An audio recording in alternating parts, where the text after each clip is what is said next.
The year was 1871, deep in the heart of a Wyoming winter. It was a season so cold that even the wolves had stopped howling. The mountains lay buried under waves of snow, and the wind cut across the valley like a knife. Wooden fences cracked beneath the weight of ice, and every tree bent low, groaning as if it might snap in half. Out here, in this frozen wilderness, life itself seemed fragile, one mistake away from vanishing. At the edge of a lonely valley stood a small cabin. Its roof sagged under snow, the barn half buried, the fences broken. Yet the smoke rising from the chimney proved there was still life inside. It was the ranch of Elias Harrow, a man hardened by grief, by time, and by silence. Elias was near 50. His beard was gray and untrimmed, his eyes cold as riverstone. Years ago he had lost everything, his wife to illness, his daughter while still an infant. Since then, the cabin had been his only company. He lived with the wind, the snow, and the heavy weight of memory. That night the storm howled louder than usual, rattling the shutters and burying the cabin in white. Elias sat by the fire, rifle close at hand, when he heard something unusual. Not the creak of wood, not the howl of wolves, but knocking. Faint, weak, almost erased by the wind, but knocking all the same. Elias rose slowly, rifle in hand.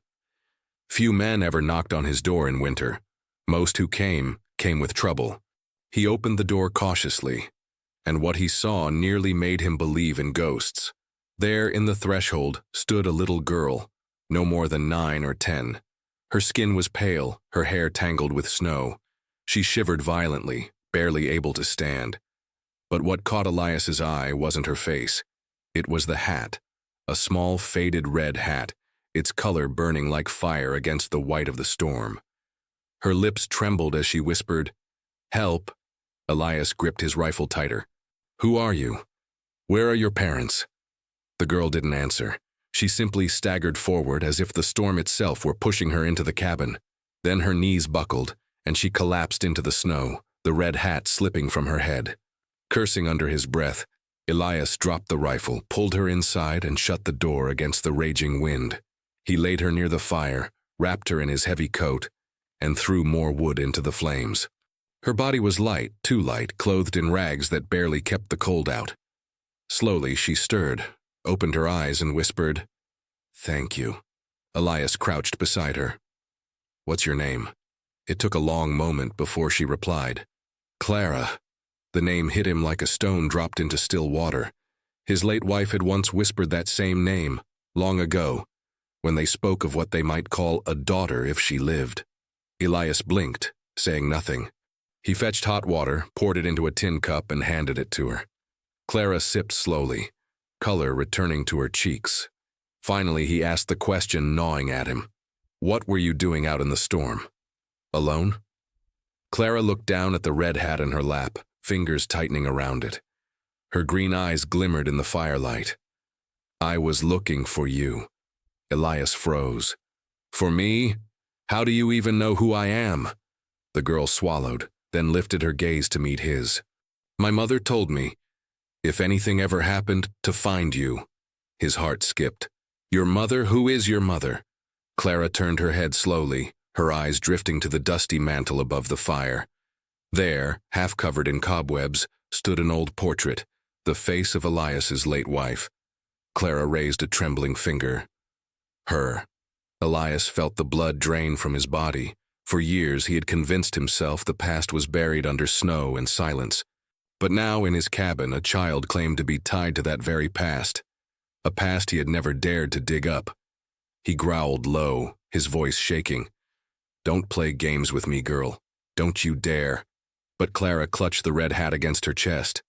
"I'm not playing." From her hat she drew out a small blue cloth bundle. Inside was an old photograph, yellowed with time. In it stood Elias's wife, smiling faintly, beside a man Elias did not know, with a child cradled between them. Elias's world tilted. "Who is this man?" he demanded, voice like thunder. Clara lowered her eyes. "He wasn't my father." The fire crackled, sparks leaping into the air. Outside, the storm howled louder, as if it too had heard the truth. Elias's fists clenched. Something about this girl was undeniable. The eyes, the voice, the way she carried a piece of his wife with her. But if what she claimed was true, then someone out there wanted her dead.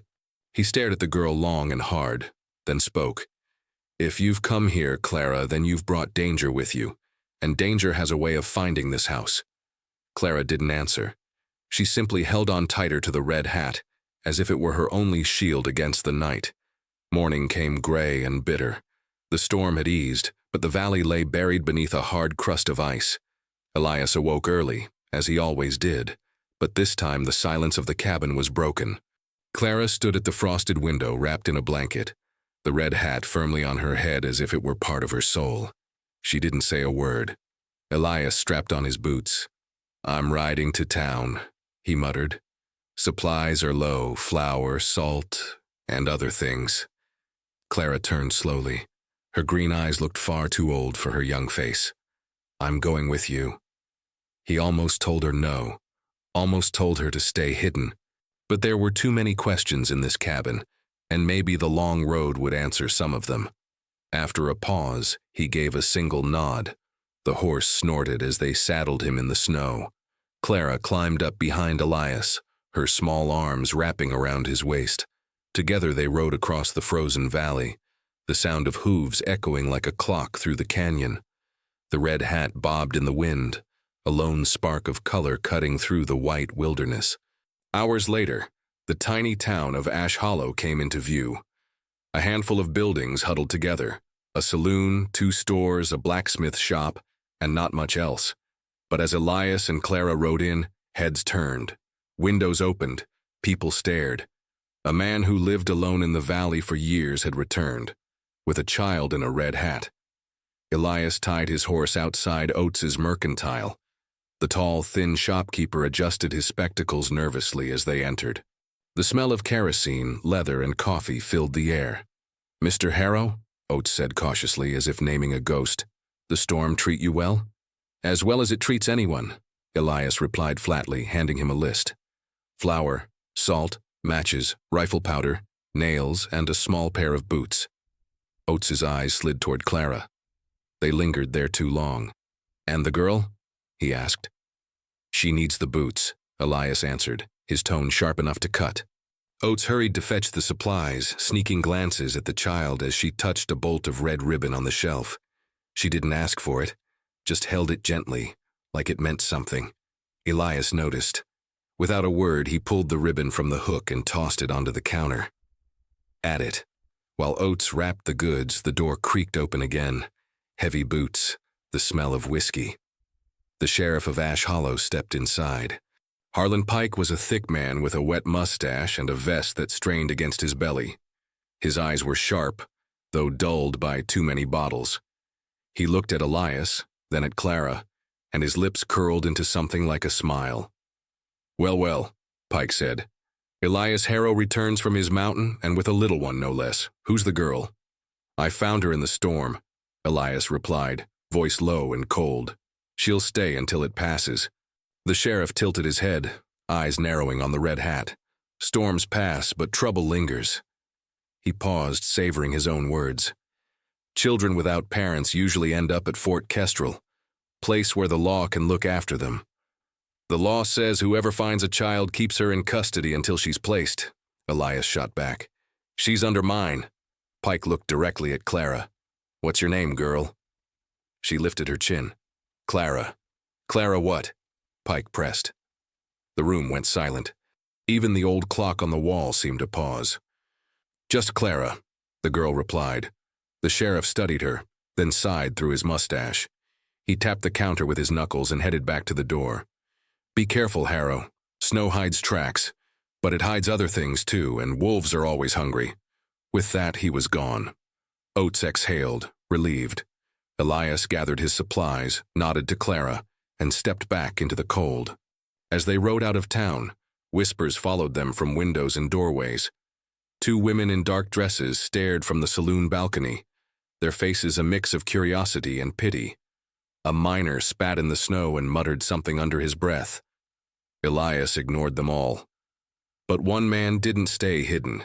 Leaning in the shadows near the edge of town, was a drifter with a long coat, a beard half-grown, and a scar curling his lip into a permanent sneer. His eyes followed Elias and Clara like a wolf tracking prey. His name was Brant, and he didn't need an introduction. Men like him never did. That evening, as Elias broke ice at the water pump, he heard hooves approaching. A single rider, slow and deliberate, as if time itself answered to him. Brant stopped at the fence, his dark coat fluttering in the wind. "Cold night for a visit," Elias said, not moving from the pump. "The coldest nights are rarely empty," Brant replied, his voice rough as gravel. He gave his name like it was a challenge. "Brant." "I remember," Elias answered. His hand hovered near the rifle, but not too near. "What do you want?" Brant's eyes shifted toward the window, where a faint curtain moved. Clara's silhouette could be seen for just an instant, the red hat unmistakable. Brant's grin widened. "Word travels fast in small towns. They say you brought home a little secret. A girl. A story. And stories. They carry a price." "Stories turn to silence here," Elias said firmly. "Not always," Brant countered. "Some stories pay in gold, others in blood." He leaned closer. "She knows things, Harrow. Things people would kill to keep buried. And you've been digging in graves long enough to know what that means." Elias's jaw tightened. "Who sent you?" Brant tapped a finger on his saddle. "The West has many masters. Sometimes none at all. But someone wants that girl. And when stories spread too far, the wolves always follow." For a long moment, the two men stared at each other across the snow. The night pressed close around them, the silence heavy as a gun barrel. Finally, Brant gave a crooked smile. "I'll be back, Harrow, and next time I won't come for conversation." He turned his horse and rode off into the dark, leaving only hoofprints and unease behind. Inside the cabin, Clara stood near the fire, clutching the red hat. Her eyes were wide, her voice soft but certain. "He knows." Elias shut the door, his hand lingering on the cold wood. "What does he know, Clara?" She swallowed, her small hands tightening around the ribbon Elias had bought her. "He knows who killed my mother." The flames crackled, throwing sparks into the air. Elias stared at the fire, his chest heavy with dread. The past he had buried for so long was clawing its way back, and it had come wearing a red hat. They sat opposite each other by the fire, the wind combing at the roof like a thief. Elias kept his voice level. "Start at the beginning, Clara. Start where it hurts." She wound the red ribbon around her finger until the tip turned white. "It was winter. Like now. I was smaller. Mama woke me in the dark and told me not to make a sound. She put me in the big leather trunk by the wall. 'If you hear footsteps, if you hear voices, you stay,' she said. 'If I call your name, don't answer.'" Elias said nothing. His hands rested open on his knees, the way a man sits when he's holding back a flood. "There was whiskey in the air," Clara went on. "Someone had been drinking near the hearth. I heard your voice, heavy, slow. You said you'd douse the fire, then you fell asleep in the chair." A pulse throbbed in Elias's temple, memory returning like a blade. "The back door chain rattled," Clara whispered. "Two men came in. One was tall, dark coat, beard crooked, Brant. The other wore a big ring with a blue stone and silver spurs. He barely spoke. They searched everything. Mama stood by the mantel and told them to stop. They laughed." Clara twisted the ribbon tighter. "Brant said you owed money, that this land was worth a river, and the paper proving it was in the house. Mama said the water right was recorded at Fort Kestrel, that the valley's spring was ours. Brant said registries can be bought, and with the right paper, even snow obeys." An old summer rose up in Elias, he and his wife trenching the line from the warm spring at Crow's Fork. Jonah Reed signing witness, his wife's steady hand on the deed. "Without water, there is no ranch," she'd said. "I made a noise in the trunk," Clara whispered. "I bit my fist so I wouldn't cry out. Mama stepped in front of the portrait, that one." She nodded to the dusty frame. "She said they would not take anything from this house. Brant shoved her. The man with the ring swung his rifle butt and hit you here." She touched her temple. "You fell, the fire spat sparks." The same ache bloomed where she pointed. Elias felt the chair, the bottle, then black. Mama grabbed the sewing scissors and slashed Brant's mouth, Clara said. That's why he smiles crooked. He hit her back. The ring man pulled the back chain and said, Not on the floor. They wanted blood outside, so it'd look like you did it. Elias stared into the flames until they blurred, and then they dragged her through the dark toward the barn. Your blood was on the floor. Hers went into the snow. The wind swallowed their tracks. After a long time, the door creaked again. It was Jonah. He lifted me out of the trunk, said Mama had sent him a letter, said if something happened, he'd take me away. He took a photograph of Mama, the one I brought you, and some papers. He carried me out before the morning found us. Jonah's name landed heavy and kind at once. Elias remembered the man's big laugh, the steady signature on the water right, the rumors of a later death by fever. Maybe truth had walked longer with him than rumors. Jonah's gone now, Clara said softly. Before he died, he told me, go home, find Elias. He's hard, but he's fair. So I came. Brant heard. He always hears. Elias stood abruptly, crossed to the shelf, and dragged it forward for the first time since grief had frozen the room. Behind the baseboard, he worked out a wrapped bundle of old leather. Inside lay the original water right for Crow's Fork, stamped by Fort Kestrel, a penciled map of the valley, and one fading note from his wife. If I don't return, don't bargain with ghosts. The valley is ours. He rewrapped the papers, feeling something bright and dangerous ignite behind his ribs. Brant wants the spring, Elias said. Whoever owns water owns cattle, owns price, owns men. He doesn't get it. Clara rose, small and certain as a fence post in snow. What do we do? First, we make smoke small and fire deep, Elias answered, knocking coals under ash. Second, you learn hiding places, the root cellar and the pit by the corral. If I say down, you go, no heroics. She tried a smile. If I say look, you run? His mouth twitched once. I'll consider it. They worked in silence. Wires strung ankle-high between porch and pen, 2 headless nails turned outward on the stoop, a lamp with thin kerosene set on the sill where a bullet could shatter light into a blinding bloom. He counted cartridges, cleaned the rifle, oiled the revolver until the cylinder spun like a lazy coin. Clara watched, memorizing the music of survival. When he wasn't looking, she tied the red ribbon to the old trunk latch, a small spell against the dark. They slept little. The dawn came knife blue and brittle.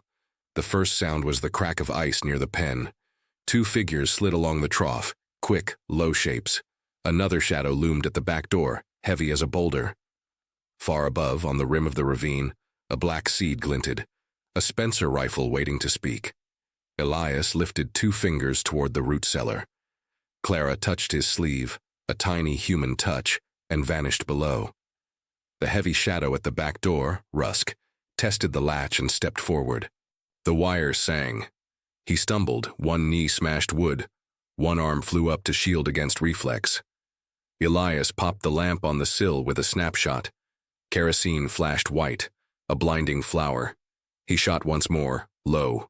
Rusk bellowed and toppled, bleeding into the snow. A beat later, the Spencer fired, long and dry. The round chewed the frame above Elias's ear. He slid aside, counted the rhythm of a man reloading, and fired into the place where dawn licked metal. The hill spat an oath and shifted. The 2 along the trough, Bly and Coker, crawled fast. When Coker rose to shoot, Elias blew the door half open and thundered both barrels of the old scattergun. Splinters and pellets tore earth and flesh. Coker dropped, Bly rolled screaming, peppered with nails Elias had mixed in the shot. Poor man's shrapnel. Then Brant's voice, clean, cold, from the barn's black lip. Elias, still time to end this. For you, Elias said, eyes never leaving the snow. Bring a shovel. A brief, humorless laugh. The girl in the paper harrow. Give me both and you see spring. Keep them and you see smoke. Girls aren't currency, Elias said, and the river stays where it runs. A dull thud bloomed at the edge of the hay, fire licking straw. Smoke snaked under the eaves. Elias soaked a thick blanket, rolled it under the gap to choke the flame's breath. From the side yard, someone sprinted with a torch. Elias shot at knees, and the torch hissed out in the snow. "Clara!" he called, low, to the floorboards. "Pit by the corral, now. I'll throw noise the wrong way." The cellar lid whispered shut. Elias jammed a coat full of straw and hung it in a window, teasing a sleeve into moonlight. When the Spencer barked again, he nudged the sleeve with his barrel. The shot shredded canvas. The flash betrayed the nest. Elias swung, fired quick and mean, and a man on the ridge discovered the price of long rifles and improper cover. The yard went still, then withdrew. Groaning figures were hauled toward horses. One torch snuffed in the snow. One tall shape backing into shadow. Last, Brant stepped out far enough to be seen, coat dark with ash, lip drawn to that crooked grin. "Keep the morning," he called. "By evening I ride with a man who buys rivers with his finger." He tapped his chest where the cut scarred his smile, swung into the saddle, and left like a man who believed the night belonged to him. Elias opened the cellar. Clara climbed up, smoke-smudged, eyes steady. The red hat had a neat bite in the brim where a stray had kissed wool. She plucked the flattened slug free and slid it into her pocket beside the ribbon. "You hit?" she asked. "Only my pride." He flexed his shoulder, the bruised seat of the scattergun's kick throbbing dully. "House took a licking. It'll stand." "He said the man with the ring is coming," she reminded. "He is." Elias laid the deed on the table, checked the seal, then tucked it back into the leather, closer to his heart than before. "So we go to town. Paper first, then pistols. Make them write it down before they try to burn it down." They drank coffee strong enough to peel paint, washed the blood smear from the floor, this time on the right side of the door, and headed out by the creek bed, where thin water erased tracks. The blacksmith McKittrick paused his hammer midair as they slipped behind his shop. "Heard they set a camp in Dry Wash," he muttered. "Sent north for a gentleman with clean gloves and dirty pockets." "Oates," Elias said, pushing into the mercantile. "I need paper and a witness." The shopkeeper flipped his ledger and set out ink in a thick page. Elias wrote slow, square letters. 4 armed men under Brant attacked my homestead with fire and gun. I hold the recorded right to Crow's Fork, witnessed by Jonah Reed. He pressed his name hard. He pressed Clara's small hand into the ink, then onto the page beside it. "It isn't law," Oates warned. "It's the start of it." They carried the statement to the sheriff's cramped office. Harlan Pike stared out at the street like a man hoping for a different day. He read the paper with his mouth drawn tight, then glanced at Clara and the red hat and, for the first time, seemed to see a child instead of a problem. Before he could answer, a sound rippled up the street. Carriage wheels in winter, a bell tinging metal on metal. A polished diligence rolled to a stop at the saloon. 2 clean men stepped down first, then a third. A trim figure in a pale wool coat, hat low, cheeks shaved smooth. On his hand, a sapphire the size of a robin's egg winked in the white light. "Silas Van," Oates breathed behind Elias. "Dry lands, consolidated water and grazing." Silas walked like a man who never took dust home. "Zarif," he said with a small, careful smile. "I'm here to resolve interests. Civilly." Elias stepped out of Pike's doorway, the leather packet tucked under his arm. Clara moved half a pace behind, the red hat a coal in the snow. Silas studied them with pleasant, empty eyes. "I assume you're Mr. Harrow." "And your interests," Elias answered, lifting the bundle without opening it. "I speak 2 languages, paper and powder. Which do you prefer?" "The one that outlives the other," Silas replied. He showed a sheaf, an injunction from Fort Bridger freezing all water transfers in the valley. Another, a debt note from 3 winters ago, padded with interest and threat. "Your affairs, Mr. Harrow, are untidy." "Those papers were bought in a saloon with whiskey and fear," Elias said. "This one was recorded by a steady hand and a witness who bled with me." He tapped his coat. "And I've got a witness now."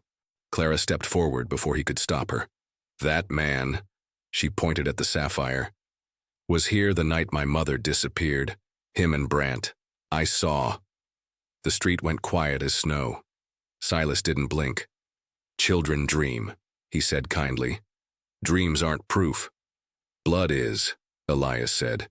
"And there's some on my floor that'll speak better than your papers." "Enough," Pike cut in, finding his voice. "We'll take statements. We'll log every document in my ledger and lock it in my coffer, and we'll go to Crow's Fork this afternoon and look at the thing that started this mess." Silas tipped his hat a fraction. The law loves to look where water is born. He didn't look at Brant, who had appeared astride a horse at the far end of the street, lip twisted, eyes cold. Men like Silas don't greet pawns in public. 3:00, Silas said, smile returning like a knife wiped clean. "Bring your courage, Mr. Harrow. I'll bring the paper. I'll bring steel," Elias said. At the spring, the valley narrowed to stone and breath. Crow's Fork came warm from the earth, steaming against the cold. Silas unpacked brass instruments in a black notebook, arranging them like a surgeon. Pike hovered, trying to look taller than his badge. Elias knelt at the water's lip, hand cupped to feel the heat that had fooled winter for years. Clara drifted to a twisted cottonwood and found, cut low into the bark, 2 X's and a set of initials. J.R. She pressed her fingers into a dark pocket where root met soil and drew out a greased bundle, a crushed tobacco tin wrapped in oiled cloth. "What's that?" Silas asked softly, already knowing. "Winter stash," Elias said, taking it. He unwound the wire, popped the tin and read, "A copy of the map. Jonah's note. If my legs fail, let proof remain," and a torn voucher stamped with a small ugly brand, Drylands, CW&G, payment to be. For night service, with a chilling instruction scrawled in the margin. Not on the floor. Oates swallowed hard. "That stamp doesn't show up by accident." Silas's smile didn't flicker. "Old paper in old tins. Charming, not binding." The first shot tore bark above the initials. Spencer. 2 masked men slid down the rocks. One snatched Oates's ledger, the other lunged for the tin. McKittrick's fist met the first jaw with blacksmith honesty. The second got hands on the tin, until a red blur hit his eyes. Clara's hat. He flinched, Elias shot his wrist, and the tin splashed into the shallow run. Silas glided forward, boots avoiding mud like it was beneath the law. Clara plunged her arm into the freezing stream and came up clutching metal. "Give it here, child," Silas said, palm open, sapphire bright. "No," she said, and the word filled the canyon. The Spencer cracked again. Elias shoved Clara aside. The round tore cloth and skin from his shoulder.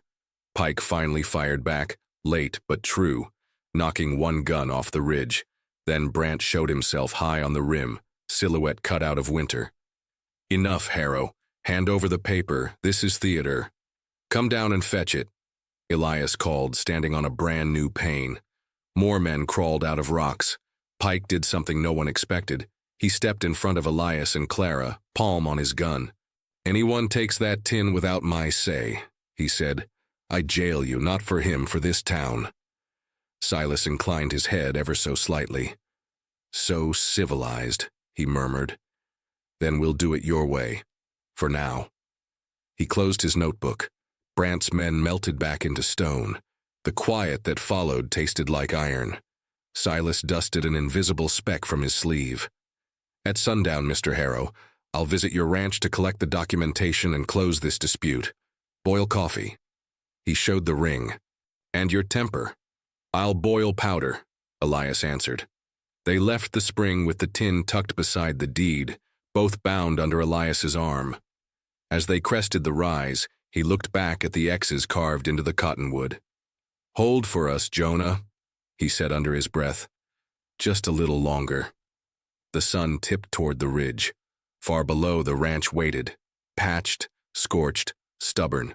The night would come fast and cold. And with it, the last argument. Paper in a leather wrap, a ring that had bought men, and a hat so red not even winter could swallow it. The sun slid down behind the ridges like a coin dropped into ice water. By the time its last edge disappeared, the valley had turned silver blue, a place made for reckoning. Elias stood on his porch, one palm resting on the leather packet. the other on the rifle balanced across his knee. The house had been patched, hastily nailed planks across the window, wet cloth still sealing the doorway, but it was a house that knew it was about to be tested again.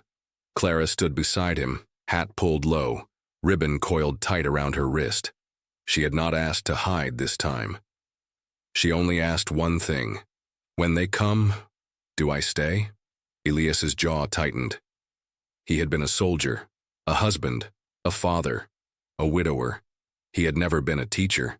Yet the lesson tonight was unavoidable. You stay close enough to see, far enough not to bleed, he said. And if I fall, you ride straight to Fort Kestrel with the papers. That's the last command you'll ever hear from me. Clara nodded once. She didn't flinch. Children who survive blizzards and bandits already know more about silence than most adults. The first sign came with the low groan of wagon wheels and the sharp strike of hooves on frozen ground. A line of riders materialized out of the dusk, lanterns swaying from their saddles. At their head rode Silas Van, clean coat glowing like bone under the moon, sapphire ring catching stray light. To his right and left came two guards with rifles across their laps. Behind them, closer to the corral fence, Brant, crooked smile stitched by the scar Clara had described, leading the remainder of his broken men. His lip curled in triumph, though his shoulder was still bound with a bloody rag. They reined in short of the porch. For a moment no one spoke. The winter night pressed on all of them like a weight. Then Silas tipped his hat. "Mr. Harrow," he called, his voice as calm as if they'd met for church supper. "I come civil as promised. I require only the documents, your deed, the map, the copy so conveniently found at Crow's Fork. Hand them over, and this conflict ends." Elias rose slowly, rifle in hand. "You don't come civil. You come with men who tried to burn me out before dawn. That ring on your finger has more blood than polish. If you want these papers, you'll have to trade something worth more than lies." A ripple moved through the riders, murmurs, a cough, the click of spurs. Brant leaned forward in his saddle. "You've got a long memory, Harrow. Too long. Hand the girl over. Hand the papers over. You might even live to see spring." Clara stepped to Elias's side. Her small voice cut across the yard. "He's lying. He killed my mother." The words snapped through the cold like kindling catching flame. Even the horses shivered. Brant's grin faltered for half a second before he spat into the snow. Ghost stories from a child. No proof. Elias leveled the rifle, not firing, not lowering, just setting the line in the air. "Proof enough for me," he said. From the dark slope behind the ranch came sudden movement. Lanterns lifted, figures climbing down. It wasn't just Brant's men. It was the blacksmith McKittrick, broad hammer slung in one hand. It was Oates the shopkeeper, ledger tucked under his arm like a shield. Two young hands from the smithy, still with soot on their faces, carried old carbines. And behind them, hesitant but present, Sheriff Pike badge-pinned, revolver hanging heavy at his side. For once, the sheriff's voice carried weight. "This valley's tired of your kind, Brant, and yours too, Silas. Tonight we see who really owns Ash Hollow." The standoff stretched. The sky turned darker, moon climbing higher. Brant's eyes darted from townsman to Elias, from rifle barrels to the girl's red hat. He realized something dangerous. Fear was no longer on his side. He swung down from his horse, boots crunching in snow. His hand hovered over his holster. "Then let's finish it proper," Brant snarled. "Just you and me, Harrow. One shot decides. Winner takes the papers. Winner keeps the girl." Clara gasped, but Elias's hand went to her shoulder, steadying her. He stepped down into the yard, snow creaking under his weight. He faced Brant across a patch of ground where even the moon seemed to hold its breath. "No papers, no girl," Elias said. "Just two men who owe each other too much." They squared off, feet planted, hands low. The night folded around them until only the sound of the wind remained. Silas watched with a thin smile, as if observing a game whose outcome he already owned. Then it happened fast. Both men drew almost together. Brant's shot tore into the doorframe of the ranch house, spraying wood. Elias's round punched into Brant's chest, just above the scar of his crooked mouth. The outlaw staggered, clawed once at the wound, then toppled backward into the snow. His eyes stayed open, staring at the moon, as if surprised it had come for him at last. Silence. Then the remaining riders shuffled, uncertain. Without Brant, their reason to fight leaked away like blood into frost. Some dropped weapons. Others simply wheeled their horses and rode hard into the night. Silas clapped once softly. Impressive. But duels don't resolve contracts. The papers, Harrow. Give them to me, and I'll see this matter closed in Fort Bridger by law. Sheriff Pike stepped forward, revolver steady. No, Silas. You'll give me that briefcase and ride with irons to Fort Kestrel. You're under arrest for conspiracy to commit murder, arson, and fraud. A hush fell again. Silas's men shifted uneasily. The sapphire flashed as he spread his hands. Sheriff, be reasonable. I represent interests larger than this frozen hole. You arrest me and Ash Hollow will drown in lawyers before it ever sees rain. Then we'll drown together, Pike said. His voice shook, but he didn't lower the gun. Elias pulled the tobacco tin from his coat and held it high. This valley has memory. Jonah Reed carved proof into trees and my wife paid with her life. You want to erase that? Not while a Harrow still breathes. He turned and pressed the tin into Clara's small hands. She lifted it, trembling but fierce so that the moon lit its dented lid. Her voice carried in the stillness. This is ours. This valley. This water. My mother died for it. I won't let you steal it. Something broke then. Not in Silas, whose eyes remained cold, but in the watching men. The townsfolk, the ranch hands, even Pike. For the first time, everyone could see who was right. Silas's smile thinned to nothing. He lowered his hands. Then you've made enemies you'll never escape, he whispered. Enemies die, Elias said flatly. But water runs forever. McKittrick and the Smithy boys closed in. Oates held up his ledger, ink smeared but legible, ready to log the moment. Pike produced a pair of worn iron cuffs. With reluctant dignity, Silas extended his wrists. The valley exhaled. The night loosened. Elias returned to the porch, Clara beside him. She placed the red hat back on her head and leaned against him. For the first time in many winters, Elias let himself smile. Ash Hollow had chosen. The ranch still stood. The spring still flowed. And in the heart of the snowbound valley, a battered man and a girl in a red hat had written their names into the west. The sun came up pale and thin, as if the sky itself had not rested through the night. Ash Hollow woke slowly, its people whispering about gunfire and smoke drifting over the valley. Children were kept indoors. Doors were latched tighter. But everyone's eyes turned toward the road that led to Elias Harrow's ranch. Inside that battered cabin, the fire still burned. Clara sat curled near the hearth, her red hat on her lap, her green eyes fixed on the faint glow. She hadn't slept. Her small hands held the tin of tobacco, Jonah Reed's hidden proof, like it was treasure. Elias, his arm bound in cloth, stood at the window, staring at the valley as though it had finally shown him its true face. The night had ended with Brant dead in the yard and Silas Van shackled by Pike's men. But nothing felt finished. The valley was too old for endings. Eat something, Elias said, his voice rough but steady. The road ahead isn't short. Clara obeyed, chewing stale bread softened with broth. For all her youth, she carried herself like someone much older now.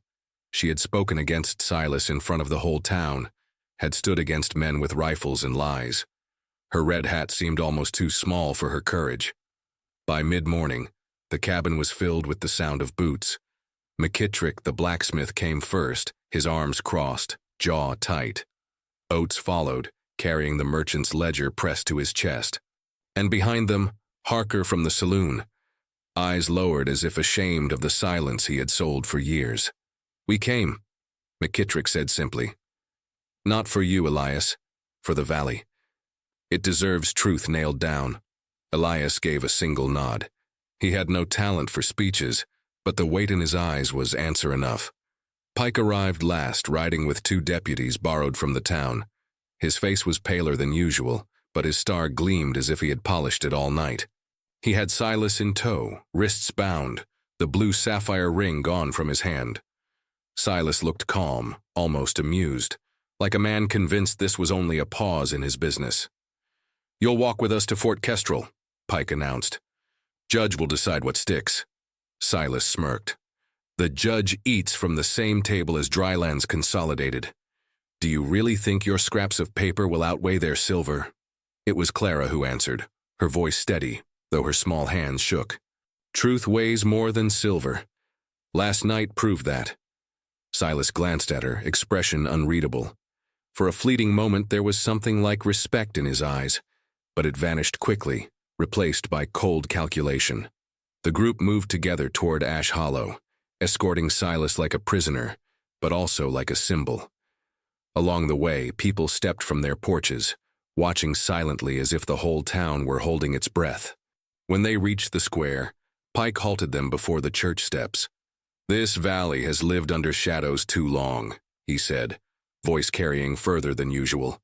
"We'll send this man to Fort Kestrel, yes. But more than that, we'll put the truth in writing here and now so no sheriff, no company, no outlaw can erase it." Oates opened his ledger. The blacksmith took out Jonah Reed's papers from the tin. Together, in front of townsfolk gathered tight as a fence line, they signed their names beneath Elias Harrow's claim to Crow's Fork. McKittrick pressed his hammer mark beside his name, a black stain of iron. Oates drew a line of ink. Pike scratched his badge number in the margin. Clara, with solemn care, pressed her small palm into the wet ink and left her handprint. That handprint, red hat above her eyes, was the one thing no company seal could match. Silas laughed once, sharp. "Children and farmers, you think this will hold against the tide of the West?" Elias turned to him, voice calm, almost quiet. "The tide doesn't scare me.